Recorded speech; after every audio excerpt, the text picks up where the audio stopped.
if you're looking for a camera that's almost as easy to use as an iPhone, check out the Blackmagic Pocket Cinema Camera 4K.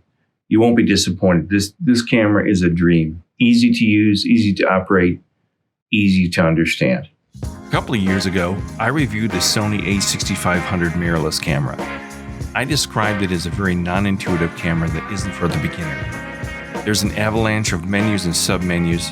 It's a very non-intuitive piece of equipment. Blackmagic Pocket Cinema Camera 4K is the exact opposite. This camera is a dream to use. It's easy to understand and very intuitive, very straightforward. Okay, as I had said, this camera is as easy to operate as an iPhone. And this is why. You've got this beautiful, beautiful touch screen here that allows you to touch focus, make a lot of changes, and enter all these different menus with just a touch of your finger. For instance, right now this camera is set up, the iris is set up at f1.4, as you can see here. If I just hit this button, this is the iris button, it's an auto iris that'll put it in a better exposure based off of the readings that it's getting. If you see right now, that little Joel Jefferson is a little bit out of focus. All you got to do is hit this. This is an auto. It's a not an autofocus, but it's a touch to focus button. If you touch it, we'll see the camera focuses on the clapper in the background. But if I go over here and touch on the screen,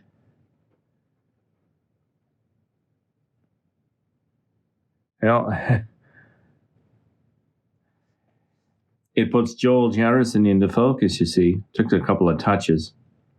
You can't use it for pulling focus because it doesn't register quick enough and it's really jittery. But you can just touch the screen and it'll go back right there to the clapper. Or if you're going to go back over to Joel Jefferson's face, and it's in focus. And you can tell it's in focus because you can see that his hair and his face have like red, what I call marching ants on them. That's a filter that allows you to see what part of your viewfinder is in focus and what part isn't.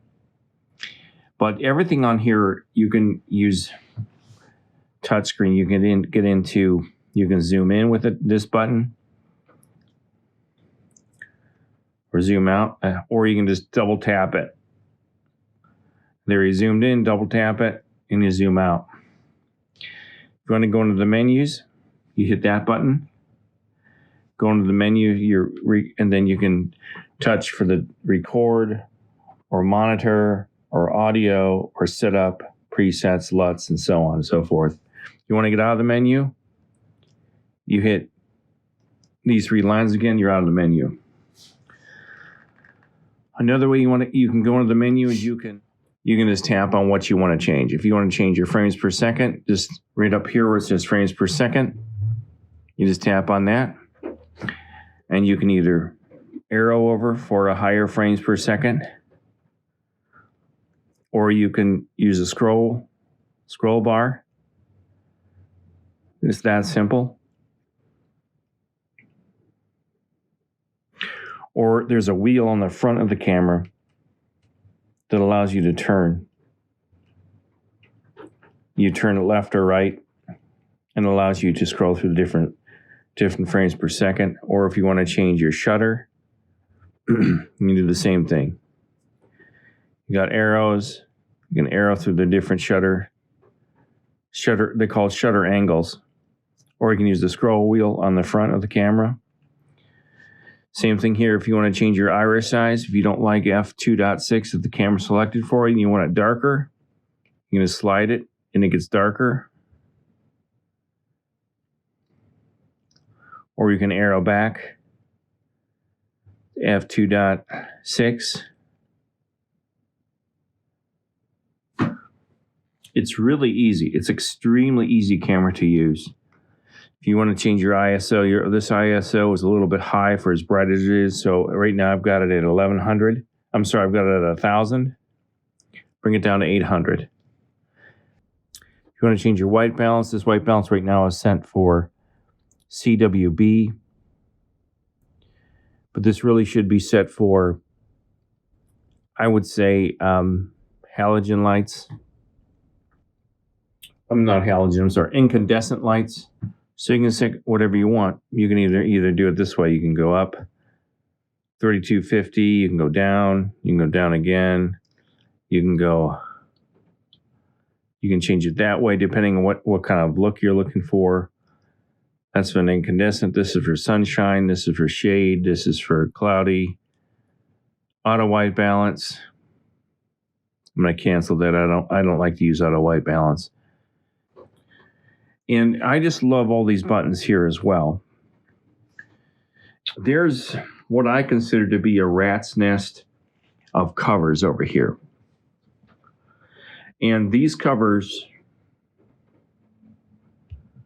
for your different ports really get in the way.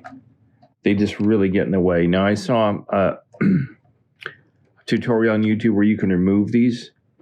They're just like little flimsy rubber nubs that stick into holes. But I'm telling you right now, if I start pulling these out, they'll either break, or once I get them off, I'll lose them.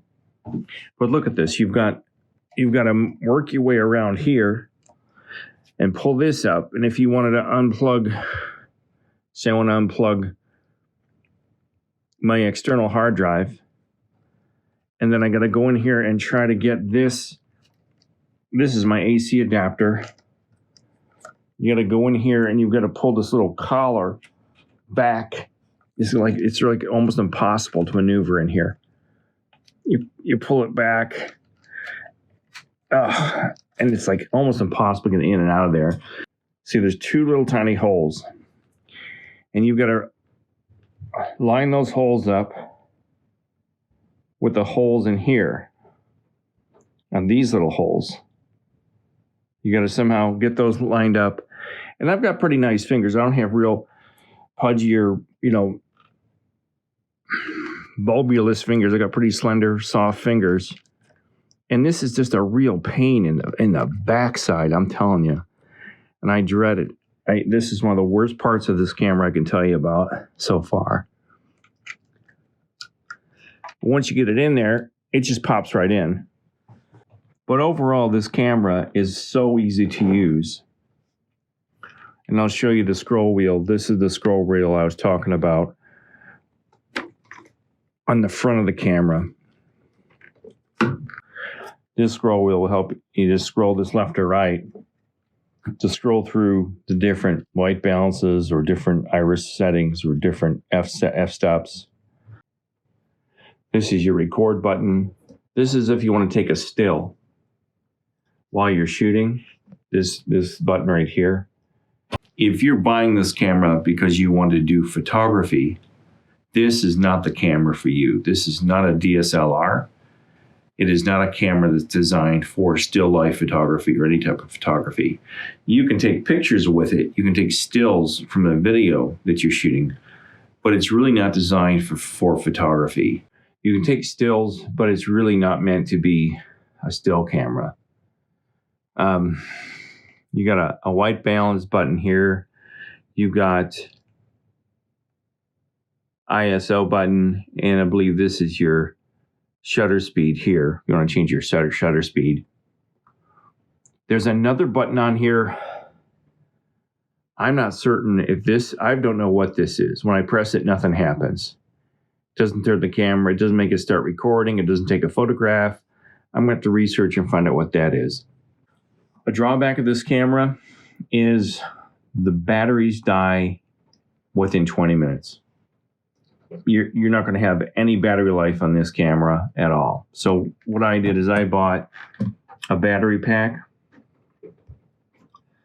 And this is an external battery pack where I can put two 7.2 volt batteries into it, which gives me about an hour's worth of shoot time. This screws onto the bottom of the battery by the camera, but it just has chargeable batteries in it. I use Neewer Lion battery pack, 7.2 volt batteries. And I usually put 2 in here, but I've got like 10 or 15 of these batteries charged at all times because I go through so many batteries. But it just fits in here. Fits in this battery pack. Locks in there. You slide it back in there.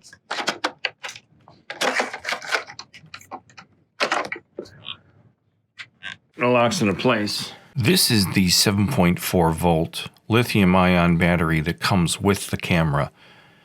It has a life of maybe 25 minutes at the most. It dies fast. You're going to need a lot of batteries to run this camera, period.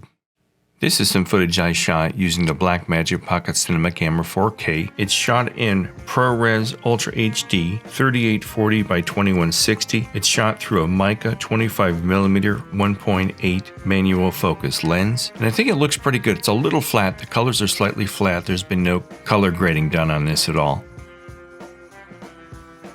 And this is the same footage, just with some color adjustments to it. I increased the saturation, adjusted the exposure a little bit, some of the shadows and the blacks, just some basic adjustments. Again, if you're looking for a camera that's almost as easy to use as an iPhone when it comes to functionality and shooting video, consider the Blackmagic Pocket Cinema Camera 4K. It's well worth the investment, and I guarantee you'll enjoy how it operates.